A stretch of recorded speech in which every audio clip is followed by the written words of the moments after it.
I started doing Cricketbows as a sort of side solo project. I had been in a successful local band for a long time called the Jackalopes, and I got really tired, had some kids and wanted to stay home with them, so started just playing around with computers and 4-tracks and things like that, and ultimately that led to the urge to make it go live.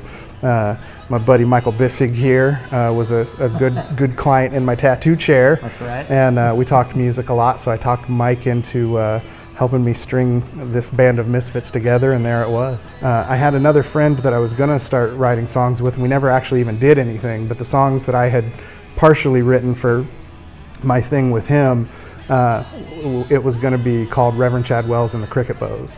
And it was because we both really loved this band, Jane's Addiction, that was like the biggest alternative band of our generation that changed so much and did so much with 2 studio albums.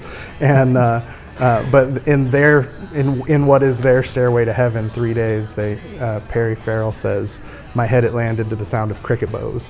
And I just thought that moment of when he says to the sound of Cricketbows, like I just know exactly where that is. I know exactly what that sounds like. I know exactly what that smells like. I know what the light looks like outside. And it just says so much, but to so many different people it could mean anything. So that's where the name comes from.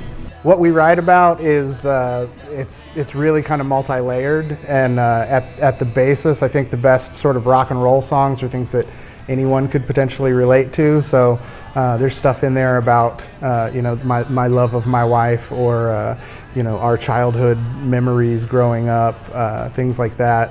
I use a lot of like symbolic language about like tree houses and things like that, talking about the nighttime being blue and things that you remember from childhood. I mean, to be honest with you, I think the sound of Cricketbows is freedom. It changes from album to album, so you could call it a folky rock thing, you call it experimental at times and things like that. Each time we have a show, it's different. There's a different vibe, there's a different crowd, and we invite them into what we do, which is somewhat sacred, and we're invited into their enjoyment, hopefully, and we get to have so much fun with their energy as well, so it's very symbiotic. Like, people think that we're a country band when they hear it. Sometimes people think that we're a psychedelic rock band, or they think that we're they don't know. They have no idea what it might be.